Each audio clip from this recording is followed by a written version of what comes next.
Hey folks, this is Brett Pruitt again, and we're talking about full-time RV living, and there's a few idiosyncrasies and things that you need to kind of know about RV living, things that you wouldn't normally think about. And from time to time, I'm going to come back to you with products. We're going to go over some products that are worthwhile to you today, and then just things that pop into my head. I'm going to sit down and throw a video together, and so you want to come back and check these things quite regularly, but. Some of the things that you may hear when you go to your RV dealers, they may recommend things to you like slide room stabilizers. Now, I'm here to tell you the last thing you need is a slide room stabilizer. You may want to go with a slide topper, and I recommend Solera's slide boots because they really will do a better job of keeping water out. It's one of the things that I'm getting ready to buy. Talked to a lot of people that had them, they love them. But slide room stabilizers are a good way to mess up your coach, in all honesty. If you put slide room stabilizers up and you've got a coach that's been built, say, probably after 1998 on, if your main motor coach settles at a faster rate than your slide room settles, you take the potential of that jack that's on the outside of your slide room breaking the mechanism that's under there, and there's been pictures on the internet of slide rooms that have fallen out of the RV because of slide room stabilizers. I do recommend something like a JT Strong Arm. Unfortunately, I don't have a link for that one. It's not part of the affiliate program that I'm in. I affiliate with Amazon.com, so every product that we talk about, I'll show you some links where you can purchase them at Amazon.com and have them sent to your house. And oftentimes the products at Amazon.com are cheaper than you're going to find at your camper store. And many of these products you won't find anywhere other than online, so we'll go over some of those. But I wanted to talk about that for a minute. Another thing is when you flush your toilet in your RV, do not turn on your overhead exhaust fan in the bathroom, because all you're going to do is suck the gas that's in the toilet right back out through the gate valve into the bathroom and into the house. Do your business, flush your toilet, before you shut your door, turn on your exhaust fan and then shut your door and let it vent the smell out of the bathroom. Too many people turn that daggum thing on, they flush the toilet, and the next thing you know, they're complaining you're smelling sewer gas or waste gas that's coming back up into the house. These are just some of the things that pop into your head from time to time. Make sure your coach is level. If your coach is not level, there's two things that will not work worth a holy hell if your coach is not level. One, your sinks and your showers and whatnot, if you're running uphill to your tanks because you're not level, they will not drain. Two, your refrigerator, being a helium-based refrigerator, has to be somewhat level. It needs to be pretty close to true in order for it to operate efficiently. Otherwise, you will not get your refrigerator to cool down below 40 degrees, and anything above 40 degrees, food spoilage will start in your refrigerator. There was one more that just popped in my head a minute ago.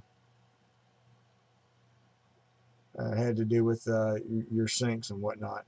Well, I don't know. It'll come to me again in a little while. As you can tell, I'm not the world's greatest video maker, but then again, that's not what you're looking for. You're looking for somebody who's going to tell you the truth. Let's click on this slideshow, though, because I want to show you some products.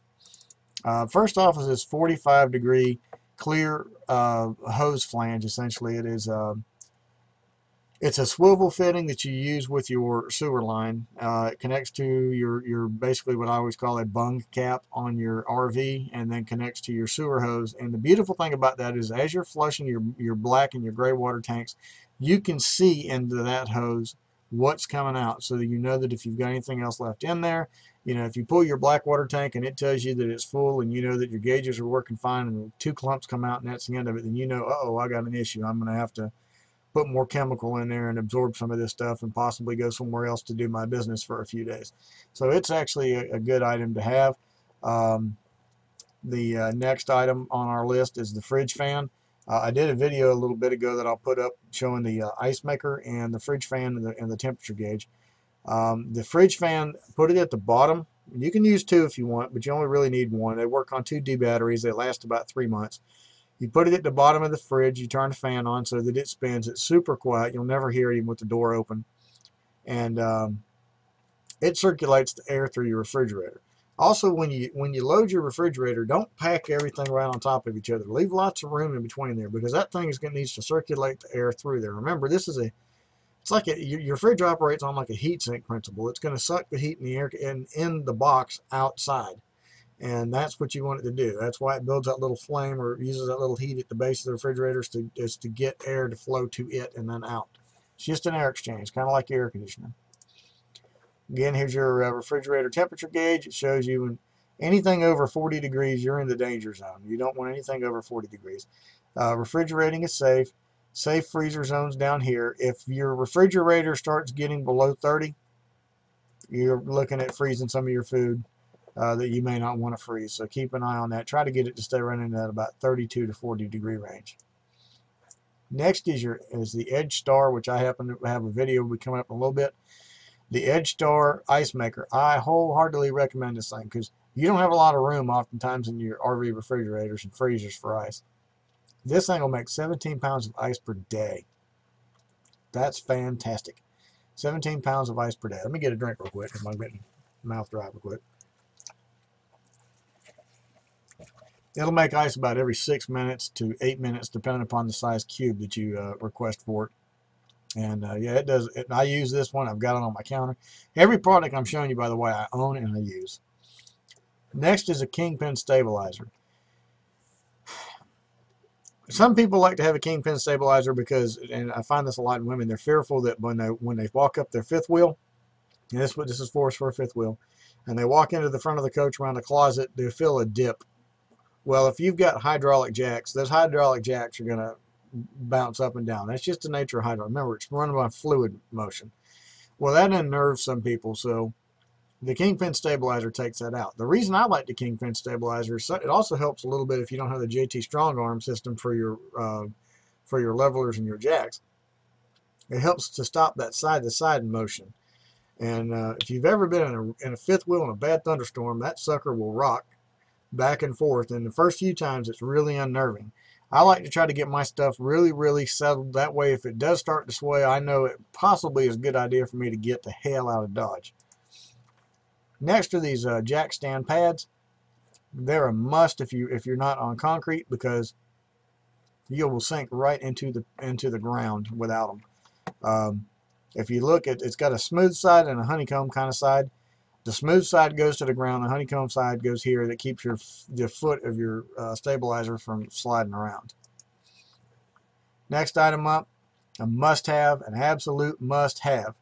This is the surge protector. It's about $100 on the high end, $130. It's by Progressive Industries. This is a 50 amp surge protector. You absolutely have to have this with your RV. I live in Florida, and one of the main things we have in Florida is lightning. I mean, lightning's like mad around this place. And this is what will keep your coach from getting zapped. Any power surges that come in, it will protect you from that. You don't have to worry about, messing up your electronics. I've got big screen TV, satellite dish system with DVR on it. My coach came equipped with a 5.1 surround sound system, so I have that. I've got a PlayStation 3. I've got an electric fireplace. I mean, all these electric items in here, and this is right here is worth its weight in gold. Not to mention, a lot of insurance companies will not cover you for a lightning strike if you did not have a surge protector. This next item here, these are wheel chocks. Again, this is more about stabilization. These wheel chocks, they go between the tires, and you ratchet them down, and they actually push against the tires and stop the tires from rolling back and forth. Even if you've chocked your tires on the outsides, as you're walking through the coach, the wheels will roll a tad bit back and forth, and you'll get a lateral forward-backward motion. And some of you may not care about that. Me, I want my stuff rock solid. It's just the way I am. So I have these on both sides of my axles, and my stuff is true. I can bounce up and down to this thing, and it doesn't do a whole lot of movement at all. Next, I love this Rhino sewer hose. When you live in an RV, go ahead and get used to the disgusting idea of sewer hoses. This Rhino sewer hose is absolutely fantastic. It's a one-piece item. It comes in a 15-foot length. You can buy 15-foot and 10-foot and 5-foot extensions all day long for them. The beautiful thing about it is Right here, this coupler will screw into the ground where you have your dump valves, and it'll sit in place. And then you can use the Sidewinder hose system here, which I also have a link to, and that will put you on the proper slope so that as you're draining your pipe, everything drains out just right. You want to be at about 1/8 of an inch drop for every foot away from the tank that you are. And so this and these together, along with that elbow we showed at the beginning, is an absolute must-have. Next is a water filter system. If you've ever been hooked up to city water, not all city water is equal. And you can literally gum up and mess up your water lines if you don't have this item here. And I just use an inline filter. I didn't spend thousands of dollars on a big one. These things last about 3 months. They hook on the end of your water hose, which I'll show you here in a minute, the water hose that I recommend and why I recommend it. And you just plug this right in line with that water hose, and it will filter out any of the particles, and it also will take the crappy taste out of the water. I drink the water out of the sink now because of this. Here's a water hose that I recommend. This is a drinking water hose. It's in Camco puts it out. Notice metal fittings and tension springs. All right, both sides are metal fitting and tension spring. There's a lot out there that this side that puts into your coach, the male side is metal, but the female side is plastic. I had one of those the first time. It's the biggest piece of crap waste of $15 I ever had in my life. This hose here is about $24 to $34 depending upon the length that you buy.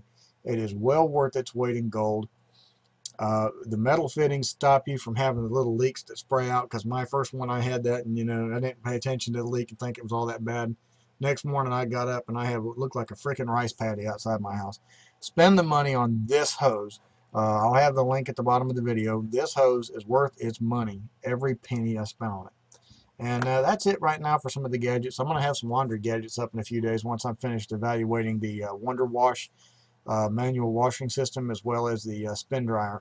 Because I'm always looking for a way to be more ecologically sound, use less water, use less electricity.